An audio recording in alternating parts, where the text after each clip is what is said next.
स्वराज्याचे गुप्तहेर शिवनेत्र बहिर्जी नाईक यांच्या संपूर्ण कार्याचा वेध घेणारा व्हिडिओ फक्त आणि फक्त आपल्याच चॅनेलवर। बहिर्जी नाईक यांना पत्नी शारदेला पाहण्याची ओढ। सूर्य केव्हाचा क्षितिजा आड दडला होता। अंधाऱ्या आकाशात लुकलुकणाऱ्या चांदण्याचा साडा पडला होता। त्या आकाशात चंद्राचे फक्त नावालाच अस्तित्व होते। अगदीच बारीक चंद्रकोर आकाशात मधोमध चमकत होती। रात्रीच्या त्या अंधारात काळ्याशार दिसणाऱ्या दोन छोट्या टेकड्यांच्या पायथ्याशी काहीतरी पिवळ्या ठिपक्यांप्रमाणे लुकलुकत होते। वस्तीतील काही झोपड्यांच्या द्वारांसमोर प्रज्वलित केलेल्या त्या मशाली होत्या। हिंस्र पशूंनी वस्तीपासून लांब राहावे या हेतूने रात्रभर त्या मशाली पेटवत ठेवल्या होत्या। बहिर्जी नाईक आता त्यांच्या वस्तीत परतले होते। बाबळीच्या झाडाला टेकून ते उभे राहिले होते। आता त्यांनी रहीमबाबाचा वेश बदलला होता, परंतु वाढलेली दाढी तशीच होती। अंगावर बंडी आणि कमरेला धोतर होतं। आता क्षणभरासाठी ते शोभाचे हेर राहिलेले नव्हते। ते शारदेचे दौलतराव भासत होते। त्यांच्या नेत्रांना शारदाच्या मुखदर्शनाची आतुरता दिसत होती। शारदेसोबत घालवलेले क्षण डोळ्यासमोर फिरत असताना अचानक ते भानावर आले आणि त्याने वातावरणात हुंगत आजूबाजूला मान फिरवली।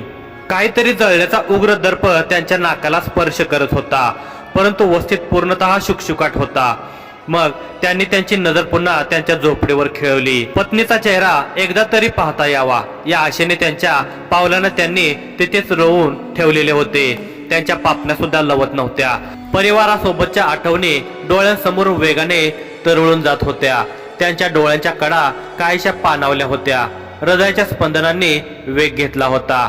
शारदा समोर येताच तिला काय उत्तर द्यावे या विचाराने बहिर्जी अस्वस्थ झाले होते। हाताने पकडून ठेवलेल्या बाबळीच्या फांदीचा काटा केव्हाचा हातात रुतला होता। रक्ताचे थेंब त्या जखमेतून निघून जमिनीवर टपकत होते, मात्र त्या वेदनेचा नायकावर काहीच प्रभाव होत नव्हता। त्याने दीर्घ श्वास घेतला आणि घराकडे जाण्यासाठी पाऊल उचलले। कोण आहे रे तिकडे? अचानक एक कणखर आवाज बहिर्जी नाईकांच्या कानावर पडला। बहिर्जी नाईकांनी स्वतःला सावरत त्या आवाजाच्या दिशेने वळून पाहिले। झाडाच्या दुसऱ्या बाजूला असलेल्या देवळाच्या ओट्यावर एक 20-22 वर्षाचा युवक चिलमीचे झुरके ओढत होता। मगापासून येत असलेला तो उग्र दर्प त्याच्या चिलमीचाच होता। त्या युवकाला पाहून नाईकांचे डोळे चमकले। ओठांची कडा किंचित बाजूला नेत त्यांनी स्मित केले। देवळाबाहेरच्या मशालीच्या उजेडात त्याचा चेहरा स्पष्ट दिसत होता, त्यामुळे नाईकांना त्याची ओळख पटली होती। देहाने धिप्पाड, रंगाने गोरा, विशाल भाळ, डोक्यावर पांढरा फेटा, कमरेत धोती आणि अंगावर पांढरी ढिली बंडी चढवलेल्या त्या इसमाचे नाव निळकंठ होते। निळ्या रंगाचा खडा काळ्या धाग्यात बांधून त्याच्या गळ्यात अडकवला होता। बहिर्जी नाईक त्याच्या समोर गेले।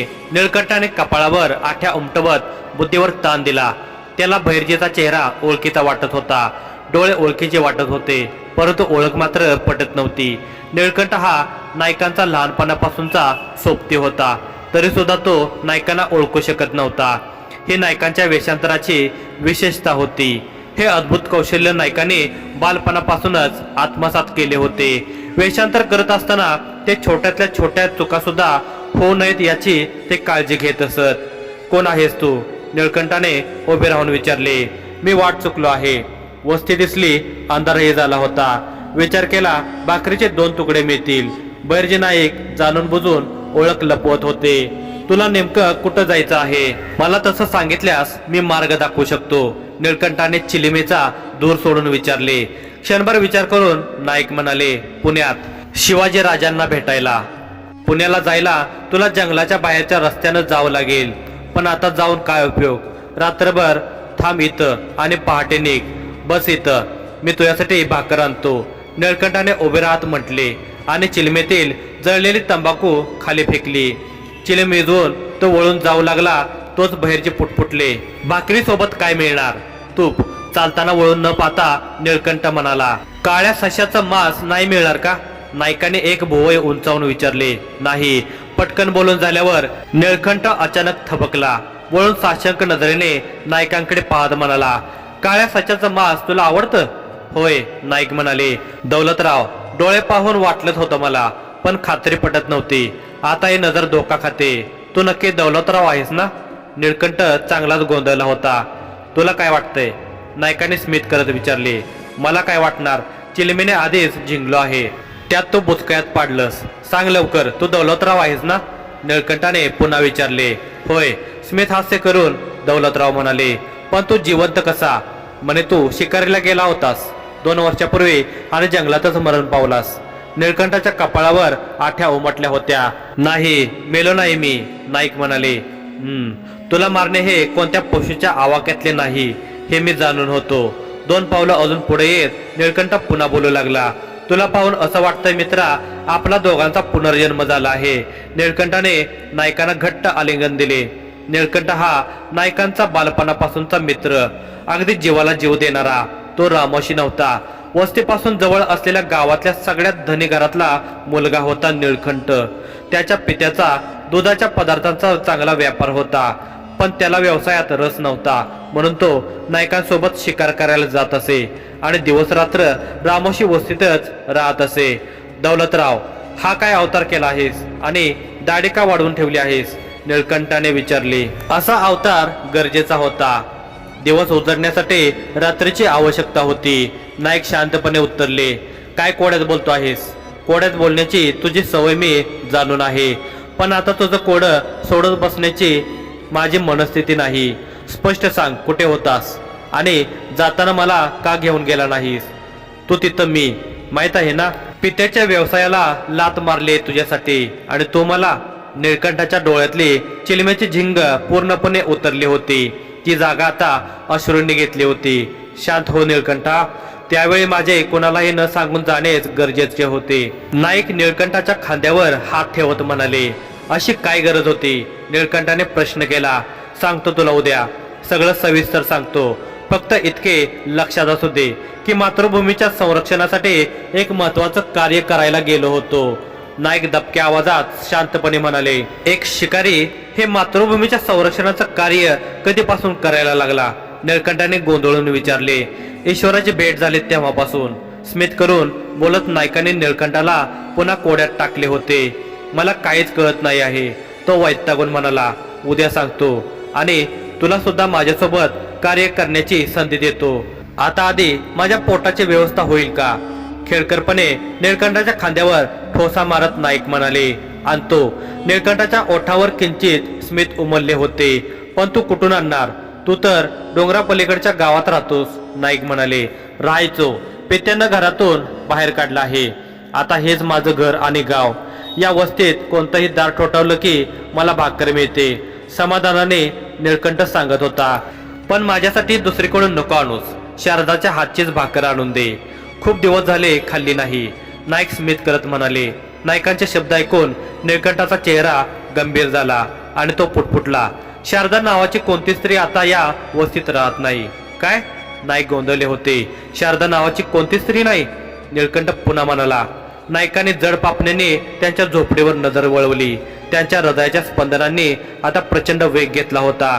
त्यांचे मस्तक सुन्न होऊ लागले होते. पायाकडचा रक्तप्रवाह जणू शरीराने थांबवला होता. त्यांचे पाय लटपटू लागले होते. शारदा आवडा घेत ते पुटपुटले. पतीचा मृत्यू झाला असं समजून शारदा सती गेली की काय या विचाराने त्यांच्या डोळ्यासमोर ग्लानी आली होती. मला नाही सांगितलं, पण एकदा वहिनीला तरी सांगून गेला असतास दौलतरावा. 2 वर्षापासून ती सतत रडत आहे, निळकंठ म्हणाला. हे ऐकून भैरजी नायकाने चमकून निळकंठकडे पाहिले. म्हणजे शारदा सती गेली नाही? नायकाने तत्परतेने विचारले. नाही, तो गेल्याच्या 3ऱ्या दिवशी वहिनीने तुझ्या पुत्राला जन्म दिला. दामोदर नाव आहे त्याचं. त्याच्यासाठी तिनं जगावं ही समजूत घातली सगळ्यांनी. पण जिवंतपणी सुद्धा वहिनी मृतासारखं जीवन जगत आहेत. बोलताना निळकंठाच्या डोळ्यांतून अश्रूंच्या धारा वाहत होत्या. कुठं आहे शारदा? मला तिला भेटायचं आहे. पापणे लपलपून डोळ्यातले पाने जिरवत नाईक म्हणाले. वहिनी तिच्या माहेरी आहे, निळकंठाने सांगितले. उद्या जाऊन भेटतो तिला, नायकाने उच्छ्वास सोडत म्हणाले. पुन्हा कधी तिला सोडून जाऊ नकोस, निळकंठ म्हणाला. सोडून तर जावंच लागेल, पण यापुढे ती रडणार नाही ही ग्वाही देऊ शकतो, नाईक निश्चयाने म्हणाले. पण जेव्हा सोडून जाशील तेव्हा तिला सांगून तरी जाशील ही आशा करतो, निळकंठ म्हणाला. कुठं जातोय हे सांगू शकणार नाही, पण यायला वेळ लागेल हे मात्र सांगेन, नाईक म्हणाले. असं काय कार्य करतोस तू? केव्हापासून डोक्यात बिरबिरत असलेल्या प्रश्नाला निळकंठाने वाट मोकळी करून दिली. सांगतो, सगळं नीट सांगतो, पण उद्या. आता भाकरीसाठी तुम्हाला किती वेळ तात्कळत ठेवणार आहेस ते बघतो आधी, स्मित करत बहिर्जी नाईक म्हणाले. आणतो. चंपा मावशीच्या घरून घेऊन येतो. चांगलं तूप लावून आणतो. जेवून घे, मग चिलमेचे झुरके ओढू. निळकंठ अलगद हसून म्हणाला. शारदा हयात असल्याचे कळल्याने नायकाने पुन्हा एक निश्वास सोडत त्याच्या बंद झोपडीवर नजर फिरवली. आज मला कळलं दौलतराव, नियतीनं मला श्रीमंत पितेच्या घराचा त्याग करण्यास का भाग पाडलं. पितेच्या व्यवसायाची मला का ओढ लागली नव्हती. मला तुझ्यासोबत राहणं, शिकार करणं जास्त आवडत होतं, कारण माझं नशीब तुझ्यामुळं उजळणार होतं. इतक्या महान कार्याचा मी भागीदार बनणार होतो. निळकंठ अति उत्साहाने बोलत होता. निळकंठ आणि बहिर्जी नाईक एका आटलेल्या ओढ्यातून पायी चालत होते. ते शारदेला भेटण्यासाठी जात होते. नायकाने त्यांच्या कार्याबद्दल निळकंठला सांगून झाले होते. त्यांनी त्याला सुद्धा हेर खात्यात हेर म्हणून कार्य करण्याचा सल्ला दिला होता. निळकंठाने अगदी ईश्वरी कार्य समजून हे कार्य करण्यास सहमती दिली होती. निळकंठ हा नायकांच्या अत्यंत विश्वासातला साथीदार होता. त्यासोबत तो बुद्धिमान आणि निडर सुद्धा होता. नायकांना तो हेर म्हणून कार्य करण्यास योग्य वाटला होता. खरंच नशीबवान आहे मी, निळकंठ पुन्हा म्हणाला. नाईक चालताना क्षणभर थांबले आणि म्हणाले, होय, शिवबा राजासाठी कार्य करण्याची संधी मिळणं हे भाग्यच आहे, पण नशिबाला मानणं हे फक्त आपल्या वैयक्तिक आयुष्यात असायला हवं. हेराने नशिबावर विश्वास ठेवायचा नसतो, स्वराज्याच्या हेराने तर मुळीच नाही. जेव्हा स्वराज्याचं नशीब लिहिणं आपल्या हातात असेल तेव्हा फक्त आपल्या कार्यावर विश्वास ठेवावा. होय दौलतराव, निळकंठाने सहमती दर्शवली आणि स्मित करून पुन्हा बोलू लागला. माफ करा बहिर्जी नाईक, सध्या आपण मोहीवर नाही आहोत, तेव्हा तू मला तुझा मित्र या नात्यानं दौलतराव बोलू शकतोस. नायकानेही स्मित केले आणि ते पुढे चालू लागले. दौलतराव, तू माझ्यावर जो विश्वास दाखवला आहेस त्याला मी कधी तडा जाऊ देणार नाही, निळकंठ म्हणाला. एक वेळेस तू माझ्या विश्वासाला तडा दिलास तर तू माझा मित्र म्हणून मी तुला माफी करू शकतो, पण स्वराज्याच्या कार्यात म्हणजे शिवबा राजांच्या कार्यात जराही चूक झाली तरी माफी नाही. चालताना तिरपी नजर निळकंठावर टाकत नाईक स्पष्ट म्हणाले. दौलतराव, चूक होणार नाही. ज्या कार्यात आपण स्वतःला सर्वस्वीपणे झोकून दिलं असतं तिथं चूक होणं शक्य नाही. जेव्हा कार्य करताना मरणाची भीती राहत नाही तेव्हा चुकण्याची शक्यताही राहत नाही, कारण मरण नावाची भीतीच चुकीचे निर्णय घेण्यास भाग पाडते, निळकंठ म्हणाला. अगदी बरोबर. नायकाने चालता चालता निळकंठाच्या खांद्यावर हात ठेवला आणि बोलू लागले. माझा निर्णय चुकला नाही आहे तर चुकलाय असं तुला कधी वाटावं असं कार्य माझ्याकडून कधी घडणार नाही. दौलतराव, मी मनापासून या कार्यात सहभागी आहे. चिली मोडून आयुष्य ढकलण्यापेक्षा काही सत्कार्य केलेलं बरं नाही का? स्वतःसाठी सगळेच जगतात, आपण लोकांसाठी जगायला नको का? धन संपत्तीचा मोह मला आयुष्यात कधीच नव्हता. फक्त असं जीवन जगायचं होतं जे जगताना मी आनंदात जगेन. तो आनंद मला तुझ्या सोबतच मिळायचा. शिकार करतानाच तुझं कसत बघून आणि तुझी मैत्री मिळवून, निळकंठ म्हणाला. निळकंठाचे शब्द ऐकून नाईक भारावून गेले होते. त्यांनी पापण्या हळूच लवलवल्या आणि ते बोलू लागले. पण आता आपली सोबत संपेल. कदाचित आपण वर्षानुवर्षे कधी एकमेकांना भेटू शकणार नाही. तू तुझ्या मोहिमेवर असणार. लहानपण आपण फक्त आठवू शकतो. निवांत वेळ मिळाला तर त्या आठवणी नजरेसमोर जिवंत करू शकतो. लहानपण कोणी पुन्हा जगू शकत नाही. काळ बराच पुढे गेलेला असतो. आपलंही तसंच आहे दौलतराव. आता आपलं आयुष्य बदललं आहे. आता सोबत राहू शकलो नाही तरी सोबत कार्य करतोय यात समाधानी राहूच. आपण एका महान राजाच्या महान कार्याचा एक भाग झालोत. मनुष्याला मनुष्यासारखं जगता यावं यासाठी असा राजा या भारतभूमीला हवा होता. सध्या या भूमीवर सगळे शासक परदेशी आहेत. आपला असा कुणी शासक नाही. आणि जे छोटे छोटे राजा आहेत ते हे परक्यांचे मांडलिकच. आदिलशाहीतले हे वतनदार सरदार आपल्या जाती धर्माचे असून नसल्यासारखे आहेत. हे परकीय स्त्रियावर जे अत्याचार करतात, गरिबांची जी पिळवणूक करतात ते पाहून नेहमी वाटायचं हे सगळं चुकीचं घडत आहे. पण आपण काय करू शकतो? काही नाही. पण आता संधी मिळाली आहे. स्वराज्य स्थापनेसाठी आपण कमीत कमी खारीचा वाटा तरी देऊ शकतो, निळकंठ म्हणाला. स्वराज्यासाठी आपला वाटा असायलाच हवा, पण खारीचा नाही, बाज पक्षाचा. आपल्याला बाज पक्षाप्रमाणे शिकाऱ्यावर तीक्ष्ण नजर ठेवावी लागेल. कोळ्याच्या जाळ्याप्रमाणे हेर खात्याचे जाळे संपूर्ण भारतभर पसरावं लागेल. बोलताना नायकांच्या मस्तिष्कात बहिर्जी पथकाच्या पुढील हालचालीबद्दल विचार सुरू होते. पण दौलतराव, इतकं विश्वासू आणि प्रतिभावंत माणसं कशी शोधू शकतो आपण? निळकंठाने प्रश्न केला. हे कार्य एका दिवसाचं नाही.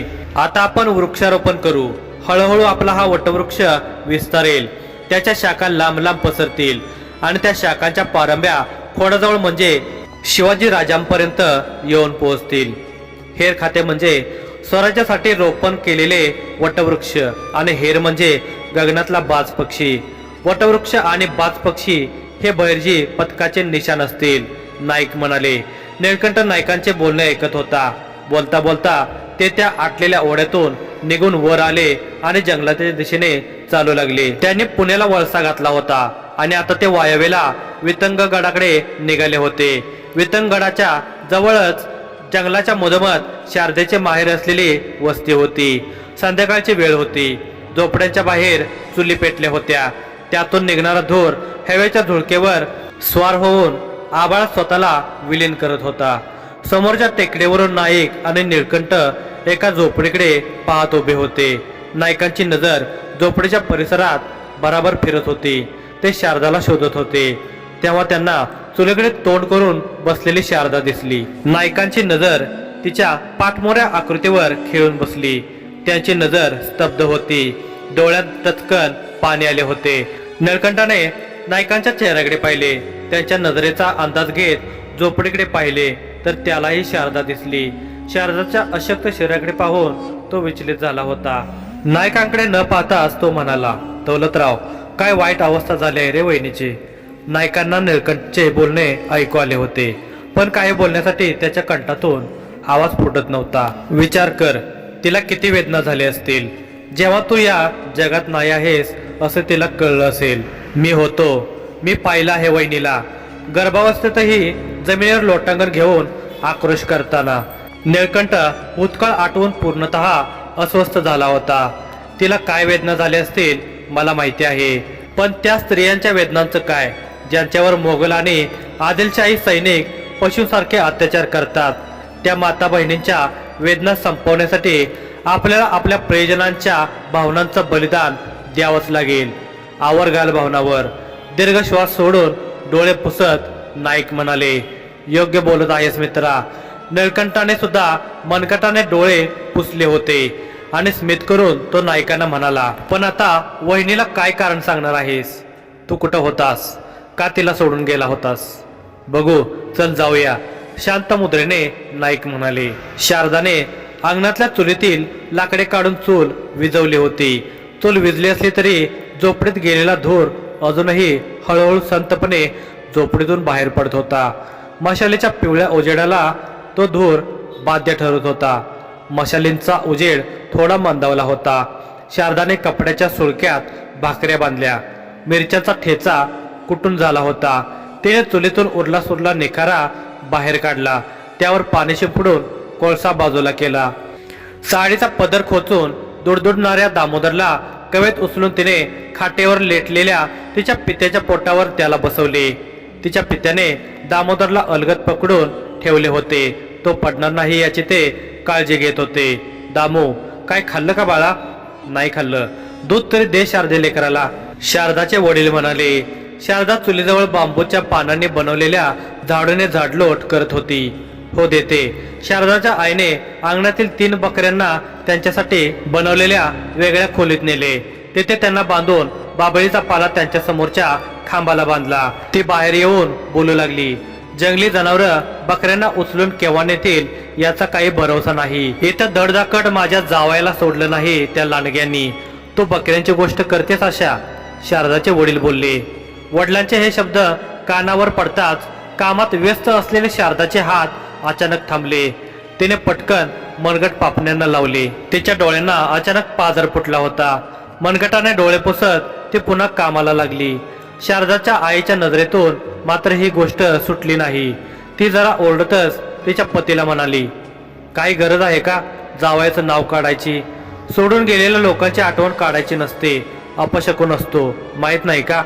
नाही मामी, अपशकुन नाही. आठवण काढल्यावर ती व्यक्ती समोर उभी असते बघा. नाईक स्मित करत कमानीच्या दरवाजातूनच म्हणाले. मगापासून नाईक आणि निळकंठ झोपडीच्या बाहेर थांबले होते. शेवटी धाडस करून नाईक झोपडीबाहेरील कमानीच्या आत आले होते. नाईकांचा आवाज कानावर पडताच शारदाने खटकन मान वळवली. तिच्या हाताचा झाडू जमिनीवर पडला. तिची नजर स्थिर झाली होती. या सुखद धक्क्यातून ती सावरणार नाही अशीच तिची स्थिती होती. तिच्या डोळ्यात अश्रू डबडबून आले होते. ओठ थरथरू लागले होते. तिला तिच्या नेत्रांवर विश्वास बसत नव्हता. म्हणून 2 पावले ती पुढे चालत आली आणि थांबली. तिने साडीचा पदर तोंडासमोर धरला होता. नायकांना डोळ्यात सामावून घेत तिने डोळे घट्ट बंद केले आणि तेव्हा तिच्या डोळ्यातून अश्रूचे थेंब टपटप जमिनीवर पडले. नायकांचा सुद्धा कंठ दाटून आला होता. दौलतराव तुम्ही? आम्ही तर समजत होतो. शारदाचे पिता उठून पुढे आले होते. ते मुखावाटे बाहेर पडणारे वाक्य पूर्ण करू शकत नव्हते. पण नकळत एक मोठा श्वास घेऊन त्यांनी विचारले, तुम्ही कुठं गेला होता? शारदेच्या जीवाचा. पुढचे शब्द बोलण्याआधीच त्यांच्या पत्नीने त्यांना थांबवले. अहो, त्यांना बसायला तरी सांगा. थांबा, मी गुळपाणी आणते. शारदाच्या मातेचा आनंद गगनात मावत नव्हता. नाईक हळूच खाटेवर बसले. त्यांची नजर अजून शारदेवरच खिळली होती. ती सुंदर असली तरी तिच्या चेहऱ्यावर आधीची चकाकी नव्हती. शरीर अगदीच सडपातळ झाले होते. डोळ्यांच्या खाली काळे डाग मशालीच्या उजेडातही स्पष्ट दिसत होते. शारदा सुद्धा एकटक नायकांना बघत होती. जणू तिची नजरबंद झाली होती. तिच्या मुखातून एक शब्दही निघत नव्हता. जणू तिची दातखिळी बसली होती. शारदा आता डोळ्यातून वाहणाऱ्या संततधारा पदराने पुसत प्रश्नार्थक स्वरात पुटपुटली, तुम्ही? नायकांच्या वाढलेल्या दाढीमुळे कदाचित तिच्या मनात संशय आला असावा. होय, मीच आहे. दाढी वाढली, पण मी दौलतरावच आहे. जिवंत आहे मी, खरंच. शारदाचा अजूनही विश्वास बसत नव्हता. होय, स्मित करून नाईक म्हणाले. तिला मनोमन इच्छा होत होती धावत जाऊन पतीला मिठी मारावी. नायकांना सुद्धा तसेच वाटत होते. परंतु समोरच शारदाचे पिता असताना नायकाने संयम बाळगला. आता त्यांनी त्यांच्या अश्रूंना जाणीवपूर्वक रोखले होते. एकटक नायकाकडे पाहत शारदाने तिच्या रिकामा कपाळावर हात नेला आणि ती दचकून पुटपुटली, कुंकू. लगबगीने शारदा आत गेली. आशाबाईने नायकांना आणि निळकंठाला एका मातीच्या भांड्यात पाणी आणून दिले आणि डोक्यावरून नीट पदर घेऊन ती बाजूला उभी राहिली. नायकाने त्यांच्या मुलाला जवळ घेतले होते. ते त्याला कवेत पकडून पाणी पित होते. अहो, काय दौलतराव, काय स्पष्ट सांगाल का? कुठं होता तुम्ही? शारदाच्या वडिलांना त्यांच्या प्रश्नाचे उत्तर अजून मिळाले नव्हते. ते केव्हाचे एकच प्रश्न नायकांना विचारत होते. मला माफ करा, माझ्यामुळे शारदाचे हाल झाले. नाईक खिन्न होऊन म्हणाले. पण कुठं होता तुम्ही? शारदाच्या पित्याने विचारले. मोगलांच्या तुरुंगात, नाईक अचानक उत्तरले. निळकंठाने चमकून नायकांकडे पाहिले आणि मनात म्हणाला, दौलतरावाच्या हजरजबाबीपणावर विश्वास होताच मला. का? त्यांनी का तुरुंगात टाकलं तुम्हाला? शारदाच्या पित्याने दचकून विचारले. नायकाने एक नजर निळकंठावर टाकली. निळकंठाने हळूच एक भुवई उंचावली. नाईक आता काय सांगणार हे त्यालाही माहीत नव्हते. नाईक दीर्घ श्वास सोडून बोलू लागले. मी शिकारीसाठी जंगलात गेलो होतो. जंगलाच्या फार आत जाऊन पोहोचलो होतो. तेव्हा मोगलांचे 2 स्वार जंगलातून जात होते आणि त्यांनी मला जुन्नर गावाकडे जाणारी वाट विचारली. मी दाखवली, पण त्यांनी मला घोड्यावर बसून जंगल पार करून देण्यास सांगितलं. ते त्याबद्दल काही सुवर्ण नाणे देणार होते, म्हणून मीही राजी झालो. पण शेवटी त्यांनी नाणे देण्यास नकार दिला, म्हणून मी थोडी हुज्जत घातली. मग रागाने त्यांनी माझ्या मस्तकावर प्रहार केला. जेव्हा मी भानावर आलो तेव्हा मी जुन्नर गावच्या तुरुंगात होतो. खरंच देवाची कृपा जावई बापू. त्या क्रूर मोगलांनी तुम्हाला कैदेतून सोडलं, हीच देवाची कृपा झाली. शारदाची माता हळहळत म्हणाली. अगं आशा, ओबी काय आहे अशी? परत चूल पेटव, दूध घालून खीर बनव थोडी. मोठ्याने शारदाचे पिता म्हणाले. होय, पण आधी जावई बापूंच्या पायावर पाणी घाल. हो आणते, म्हणत शारदाची आई झोपडीत गेली. नायकाने दामोदरला कडेवर घेतले होते. अंगा खांद्यावर घेते आपल्या पुत्राचे लाड करू लागले. अगदी तुझ्यासारखे डोळे आहेत दौलतराव. दामोदरचे नाजूक कोवळे गाल अलगत खेचत निळकंठ म्हणाला, होय. नायकांनी सहमती दिली. आजही का आलात? बकरीच्या दुधाची धार भांड्यात काढत शारदा पुटपुटली. तिच्या मागे नाईक उभे असल्याची तिला चाहूल लागलीच होती. तिने वळून पाहिले नाही. पती घरी परतल्याचा गगना एवढा आनंद ती लपवू शकत नव्हती. तरी ती संयम ठेवून बोलत म्हणाली, पत्नीचे काय हाल होत असतील याचा विचार तरी केला होता का? हो, तुझी खूप आठवण येत होती मला. पण काय करू शारदा, मी मोगलांच्या कैदेत होतो. तुरुंगातून पळून कसा येऊ? नाईक समजुतीच्या सुरात म्हणाले. नायकांच्या मुखातून हे शब्द ऐकताच शारदा उठून उभी राहिली. नायकांच्या हातापायांना हात लावून चाचपून पाहत म्हणाली, तुम्हाला यातना नाही दिल्या ना त्यांनी? त्रास नाही झाला ना तुम्हाला? 2 वर्षात शारदा मोठ्या पिढेतून गेली होती. तरी सुद्धा क्षणात ती तिची पीडा विसरून पतीच्या यातनांच्या व जखमांच्या विचाराने बांबावली होती. हे तिच्या नायकावर असलेले प्रेम होते.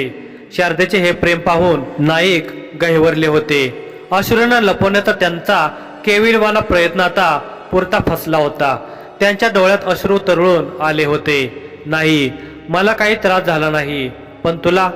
तू तर अर्धमेली झाली असशील शारदा. नायकांनी शारदेच्या डोळ्यात पाहण्याचे धाडस करत म्हटले, तुमच्याशिवाय जीवन शक्यच नाही. पण आता तुम्ही आलात ना, आता पुन्हा प्राण आलेत शरीरात. आणि आधी मला वचन द्या, यापुढे तुम्ही मला सोडून जाणार नाही. शारदा तिच्या आत गेलेल्या गालांसकट हसून लाडीकपणे म्हणाली, आयुष्यात कधी काय होणार याचे अनुमान आपण लावू शकतो का शारदा? मग असं वचन कसं देऊ? पण इतकं वचन नक्की देऊ शकतो की यापुढे तुला आणि दामोदरला माझ्यामुळे इतकी पीडा होऊ देणार नाही. बोलता बोलता ती कधी नायकांच्या बाहुपाशात गेली हे तिला सुद्धा कळलं नाही.